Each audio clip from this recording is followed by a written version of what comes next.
Okay, today is Wednesday, May 27th, and we are filming on today, Wednesday, May 27th. I'm Toussaint Morrison, and I usually do a daily vlog where I talk about artistic process, human process, and all types of other social things. Today, we're going to be taking a break from that, and maybe not a break. This might turn into something more consistent. Not quite sure what it's going to be, but we're just going to roll with it. 2 days ago, a black man was murdered by the Minneapolis Police Department, less than 2 miles from where we're filming right now. And it was at a 38th in Chicago, where I grew up around and spent a lot of time biking, hanging out with friends there.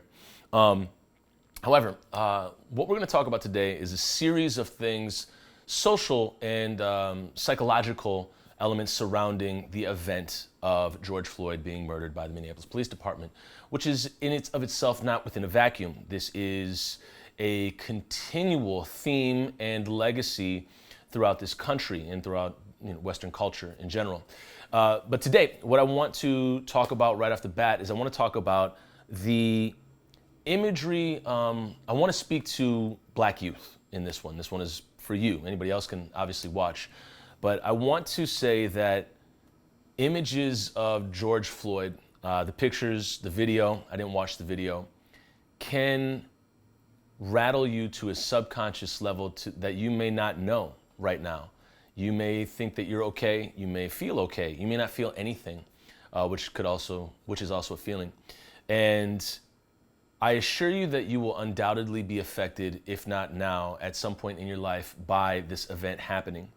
And the effect that it can have is it can impact your self-image in a way that can be extremely damaging. It can be extremely negative. And my experience being a black male, growing up in Minnesota, is that there were not a lot of positive images of black people that were in the classroom. And if there were, it was for Black History Month, and they'd show Martin Luther King posters, and if a teacher was really leaning left, or they were somewhat more emboldened, they might have a Malcolm X poster.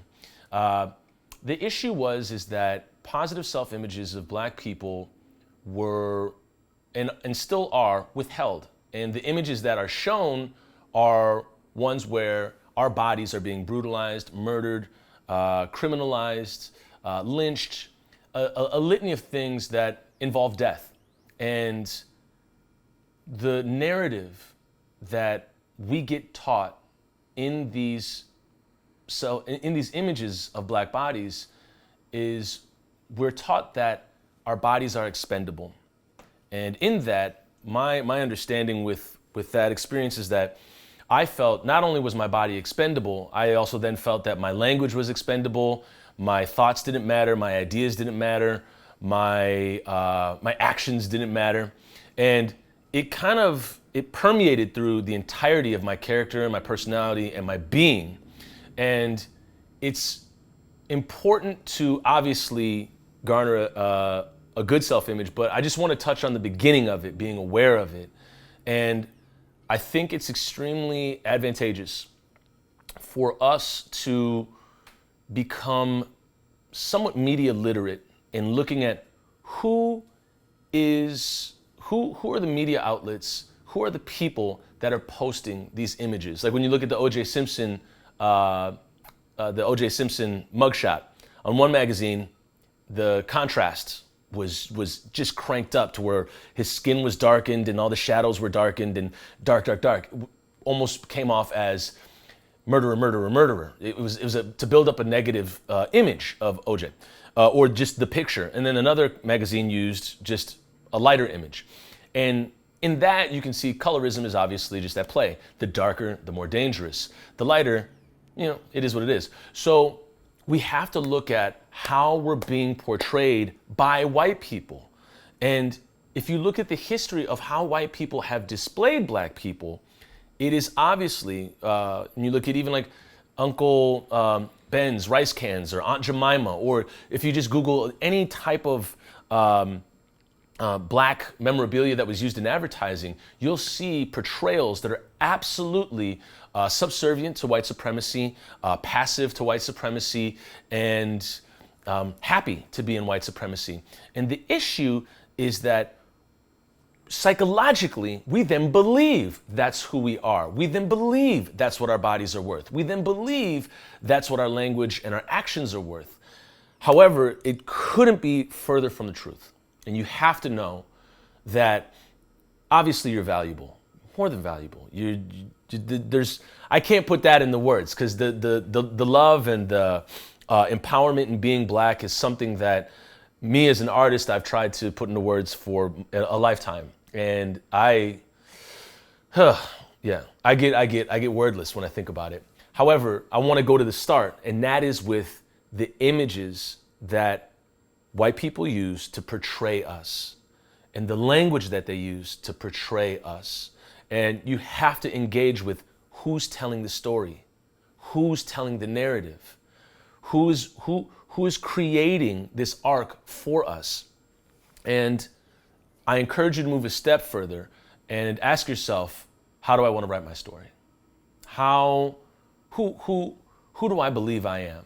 Start with that, as opposed to letting images that have been bombarded to you by white people in media, a legacy of white supremacy in this country. Example, AP History, Advanced Placement History in high school. Whenever we started with black culture, we started at slavery. That's where black people came from, right? In America. No.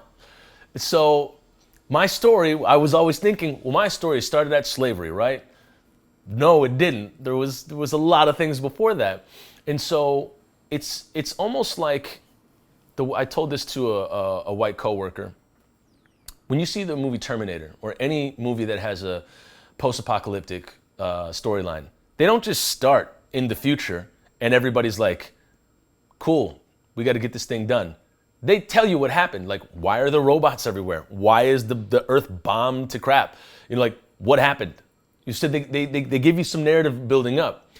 The inherent flaw and the systemic lever to keep white supremacy in place is when you start with telling black people stories, start at slavery. And then you go from there. However, it's cutting off an entire lineage, ancestry, rich, deep, like a gradient of culture from that point. It's almost saying that black people didn't exist until they came to America, which obviously couldn't be further from the truth. It's categorically incorrect. And it's also selling you a lie that I believe subconsciously a lot of us get caught in, we get trapped in. And so the images that are flying around the internet, the video that's flying around the internet, obviously for some people putting it out there, it's to get the information out. And then there's a certain point where it has to stop, because it's a horrendous picture, and I haven't seen the video and I don't want to see the video. There's a point where it's a little bit, it gets to be a bit much. However, the news, the language, even if you don't see the picture or the video, will impact you undoubtedly. And it could affect you in the sense, it will affect you in the sense that you will judge your self-image in these happenings. When we talk about Philando Castile, the Jamar Clark, really any black body that has been murdered, then criminalized, and then their character is then murdered in that sense as well, when we see the justice system basically let a lot of cops off the hook. And so I encourage all young black people to engage with an understanding of the question of who are you and where do you come from and what stories have you been sold up until now, and really discover and navigate who you believe you are and what stories have you been believing lately that may have damaged your psyche or your even your mood, or basically damage your self-image. And really start with that question. I don't really have like any answers moving forward. That's a whole nother video. But I think starting with that and understanding that is huge, because at such an early age, we get shown so many pictures of slavery, black people being lynched. We start with the trauma and then we move to now. However, it's absolutely disappearing an entire humanity to us. And I really think that messes with our heads, and I think it's extremely important and helpful to start questioning that and to really get to the core of who you believe you are and who you want to be, and then move from there. So yeah, if you have any stories or comments or things that you want us to talk about moving forward, I would love for you to say something in the comments section. Also, if you have any stories of self-image issues as a young Black American that you've had, feel free to put them in the comments. I would love to hear about it. If you don't feel comfortable, totally understand. That's what these videos are for, are just to bring about a discussion, or at least speak to somebody that hasn't been spoken to in this way throughout their lifetime. So yeah, I hope everybody's doing well, and I love you. We'll see you in the next one.